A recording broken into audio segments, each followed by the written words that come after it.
Good morning, good afternoon. I'm on conference time. I don't know what time it is, but welcome. We're so glad that you joined us today, and we're hopeful that robots won't replace us. So we're here today to talk about our work in teaching and incorporating generative artificial intelligence into our classrooms over the past 3 semesters, starting in spring 2023. But before we start, I do like to ground most of my presentations in the work of Lori Phipps and Donna Lanklos. I'm going to read just a quick statement. It's an AI acknowledgement.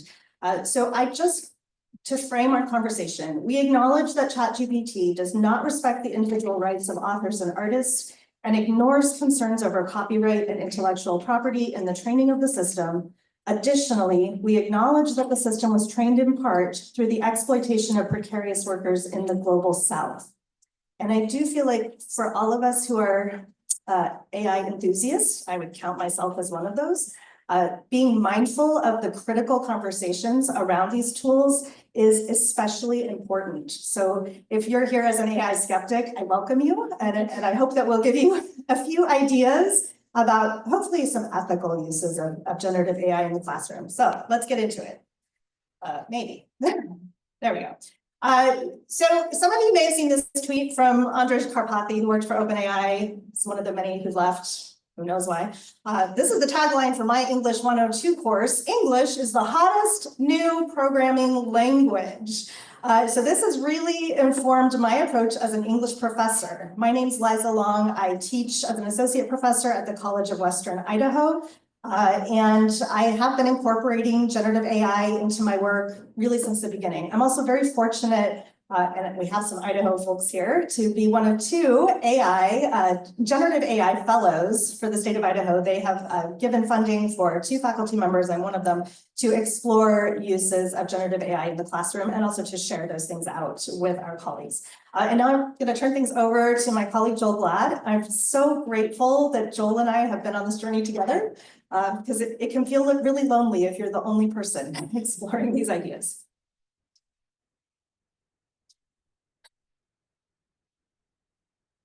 My name is Joel Glad, and I'm the Department Chair of Integrated Studies at CWI. Liza and I are both on the AI at CWI committee that oversees implementation at our college. And we're going to wear different hats in this presentation. My hat's going to be overseeing programs and how we think about AI foundations for our students within that context. And Liza's going to focus more at the course level, because I think just the contextualization of what it means to implement AI is incredibly important. And then we're doing all of this, leveraging OER as kind of our backdrop for facilitating this training, right? So again, one of the programs that I oversee is first year experience, and we use like a pathways model. It's very career oriented, about goal planning, that kind of stuff.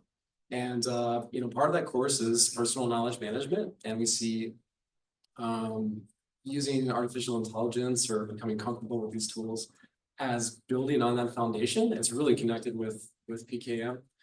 And we have a OER textbook, and we're building training into that. And it's also found in Write What Matters. We have that link there. It's going to be available, or it should be available in our presentation link. And here, there's kind of 2 buckets I want to talk about. One is like the training proper, like how the models work, how we do this, what we cover, and then the AI principles and how we connect these kind of two buckets. And I think something that we're noticing, and you probably notice this too, when it comes to like learning about artificial intelligence, large language models especially, which are doing the generative AI, right? That OER is incredibly like salient at this point because the technology changes so fast, right? So every semester we're updating. We have this training here that goes through how the models work, like the architecture. We find that just getting into the details, really kind of grokking those details is incredibly important for having, evidence-based informed conversations around limitations, risks, benefits, that kind of stuff, right? But things change, platforms change, tools change. And so every semester we're adding things, we learn things, we learn more, go back and improve, right? So where OER has been incredibly important here. A little bit more about like, I think you'll find in our training something that might be a little bit unique, but it depends on where you're coming from, the training you're familiar with. We do actually go into rather like technical details about the architecture, the training process, because that helps you have these bigger conversations around how they're used in the classroom, where they're useful, what their limitations are, right? So we look at like, part of the training gets into, tokenizations. This is before the training stage. You have to tokenize the data sets. We even talk about data sets. What does it mean to curate a data set, right? And then moving on to things like embeddings, and then the attention heads within the neural networks, RLHF and the post-training process. These are all rather technical for first-year experienced students. But we provide support because we realize like, hey, this tool is transforming what it means to learn. And if you understand this, like at least to some extent, then you're gonna feel empowered. Like you're gonna know more than 99% of the population at this point about this stuff, and you'll feel kind of like an expert afterwards. So our training does that. It also gets into different platforms, models versus tools. And again, like in spring 25, we'll have to update that section to say more about Notebook LM. There's quite a bit happening there that students might find useful. And then the principles part, I guess principles bucket is where you'll find, for some of you perhaps more interesting material, but these are frameworks that help us think about how to interact with these emerging technologies. And we do a few things here. One is that we don't take for granted that we're in the state of Idaho. Some of our students are coming from homeschool backgrounds, dual credit backgrounds, semi-rural students, for sure, students who their parents think could go to college. And they look at these chatbots, they start playing around, and they're like, hey, this is not very smart. It's not giving me good results. Like, why do I need to use this? And so we do think it's important to like spell this out. Like, hey, here's how prevalent it is in the workplace. Here's kind of projections of where things are going. Different fields, like, hey, if you're in career technical education, here's where you might see impacts, that kind of stuff. But then also distinguishing, and I think this helps like connect information, like part of the training, just kind of spelling out why we have policies in higher ed and how it's a little bit different from the workplace. I think this is kind of like underappreciated right now, but yes, we are building durable skills in our first year experience course. We're preparing them for the workplace. But unlike the workplace, instructors at your college are there to help you learn, right? And part of this is they need to see the choices you're making. This is kind of the difficult piece about AI right now and how to train, how to provide a training around this. But your instructors need to see, we tell students, instructors need to see your work. They need to see choices you're making under difficult, challenging circumstances. And that's why we have certain policies and guardrails in place. So it's kind of the distinction between the workplace and classroom there.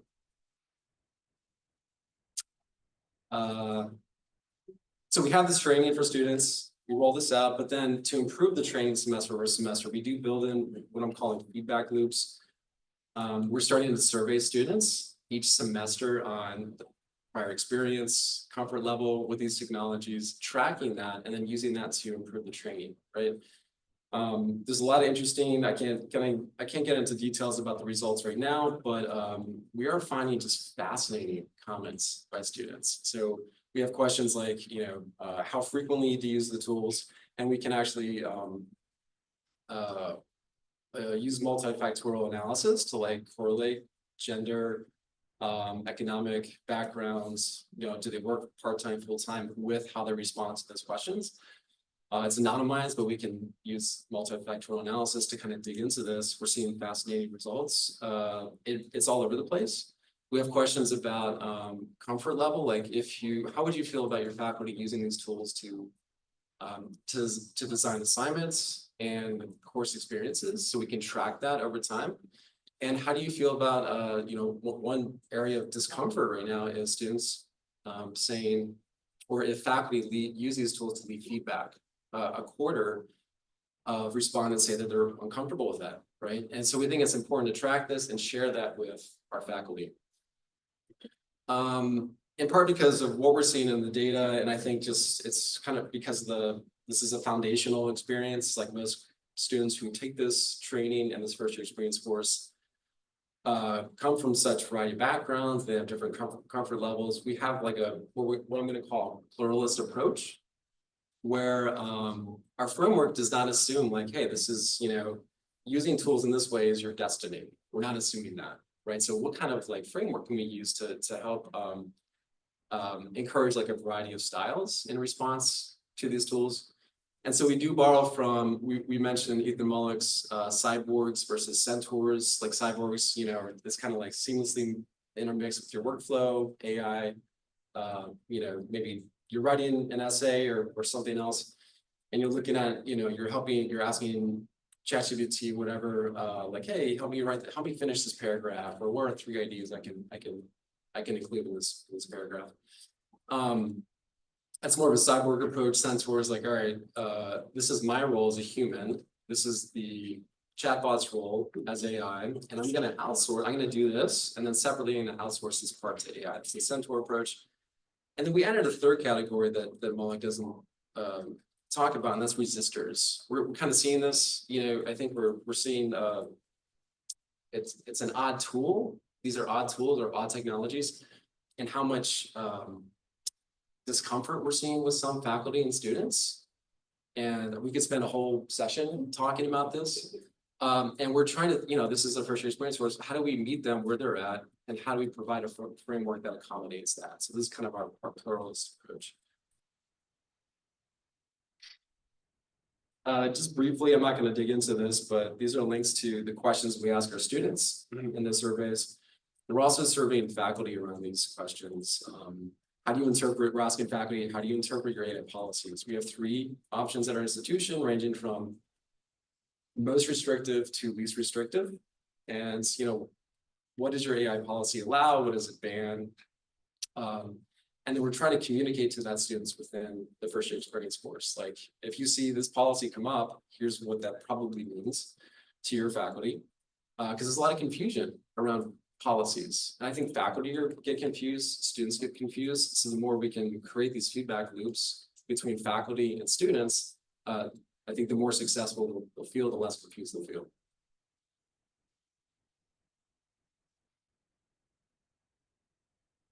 This, I'm not going to spend too much time, but I just wanted to show like where the training, like how it's kind of built into the course. I mentioned that it's like part of PKM, personal knowledge management. We see it's kind of fitting into that part of the first year experience course. But we started rolling this out in spring 24, and then we're going to start to pilot this in spring 25. But by summer, the entire course is revised to become more AI informed. And at no point does a student have to use AI in the course. We have opt-out, options. I don't have time to get into that, but the entire course is built from the ground up. Like, hey, let's assume students are using this upstream and downstream of their workflows, right? And so the course is informed heavily by that. And so students in this course, they'll get the training. I think it's about a third of the way through the semester. They get to practice it. It's with a career-oriented chatbot assignment. Next slide, we'll kind of show more details about that. Again, students can opt out. They can say, hey, I want to do this alternate assessment. At this stage, with the feedback we're seeing, we think that's the right choice at the program level, right? And then if they do use AI and it informs their whatever they submit, then they need to include an acknowledgement statement, right? And so we have training around that, and throughout the course, we reinforce that. Like, hey, we have different like tools, and in spring we'll have different tools and rules sections that'll plant little seeds. Like, hey, if you are using AI as part of your workflow, here are some things to consider. Also, remember to include acknowledgement statements. It's kind of an odd thing. I think even academic styles, APA, MLA, have been slow around this. They have citation conventions, but it's not plagiarism, right? You're not citing chatbots, you're using them. And so acknowledgement statements are often more relevant than citations.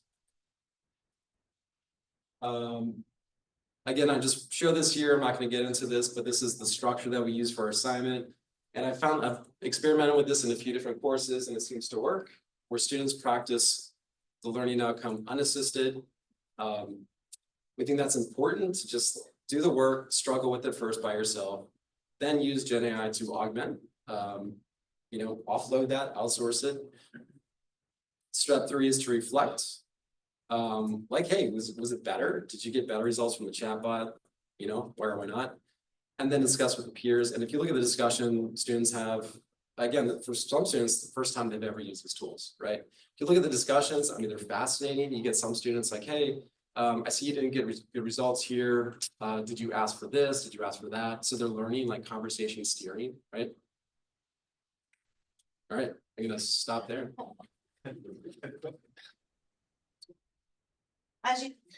As y'all can see, we could go on and on. So, I'm going to talk now about some specific use cases and how this plays out in my classroom. So if you teach English or you teach a course where writing is important, I hope that you'll take away a few ideas. And I'll start with my hot take. Is the college essay dead? Yeah. I'm an English professor.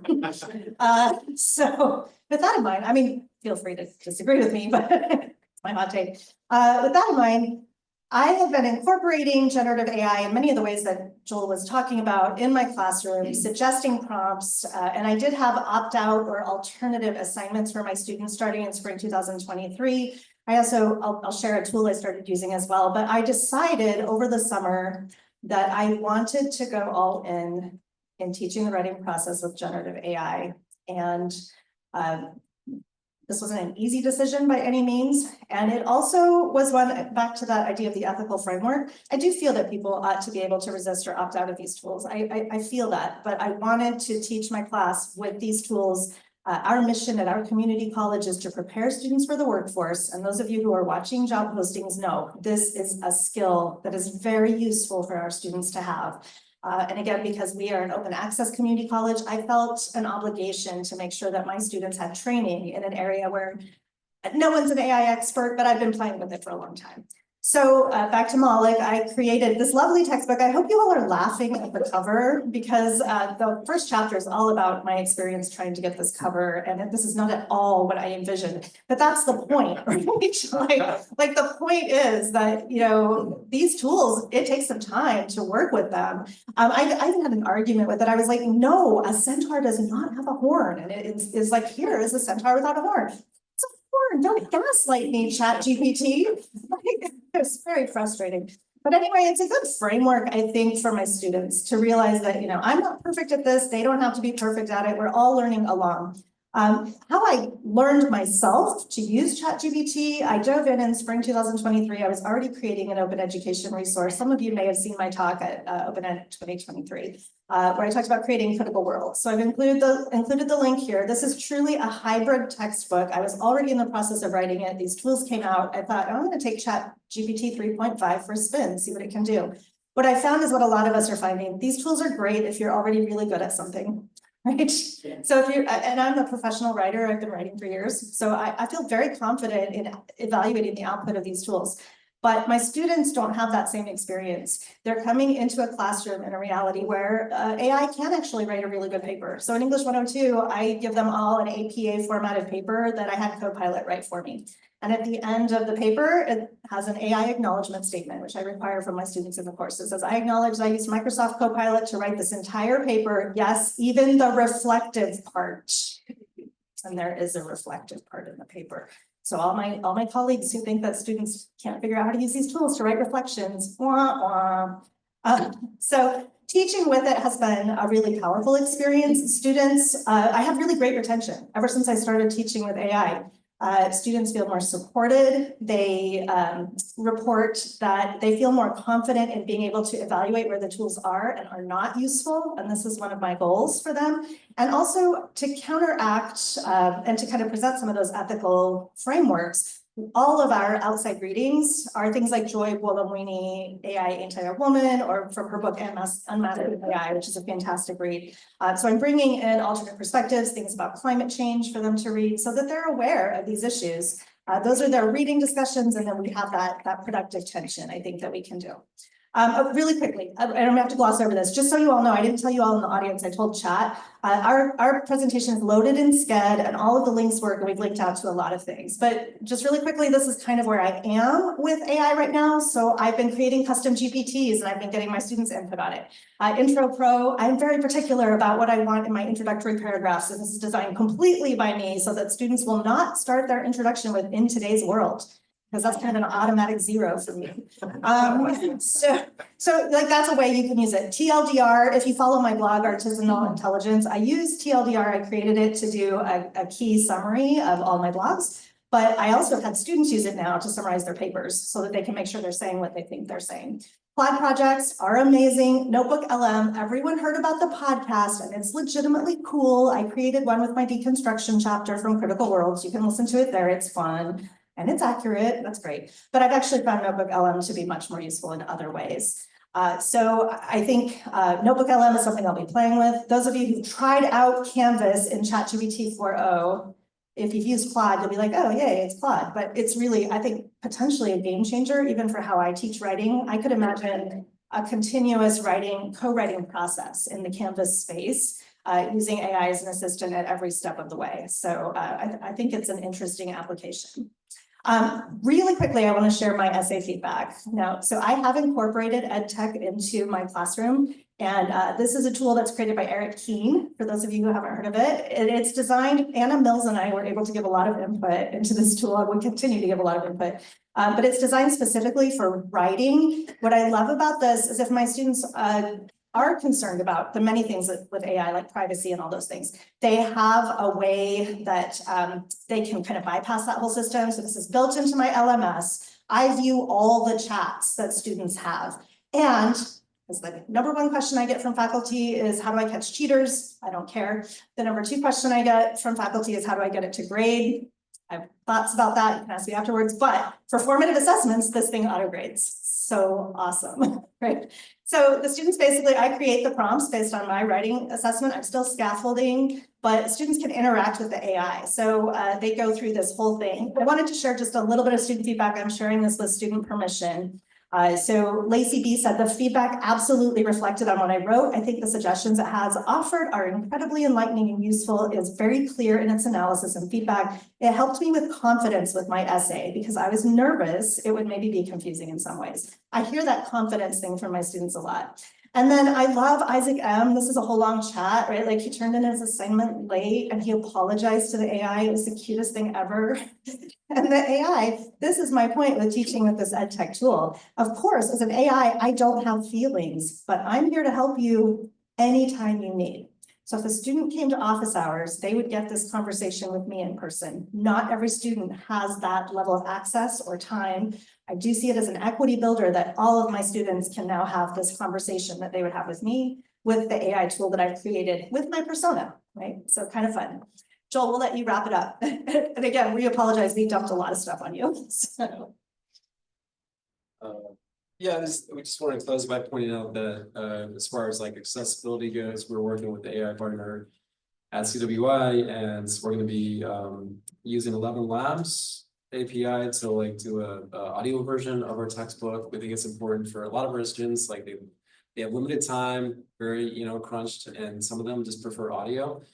And we're going to use that technology to, keep everything intact, but just audio version, say like, hey, if you want to get through this week, if you want to prepare for class tomorrow, you can create a playlist, listen to the chapters, and go just prepare it, right? Yeah, I think we'll stop there. Questions? This is an opportunity for questions from online. Liza's going to be on the chat, and then yeah, in person. We are actually at time, Yeah. right? That's it.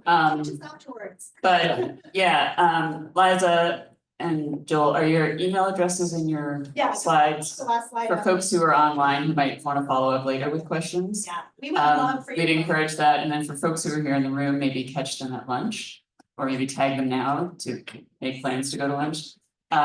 So thank you everyone for being here. Thank you to our presenters. Thank you to everyone who's joining us online. We'll see you soon as our next round of sessions.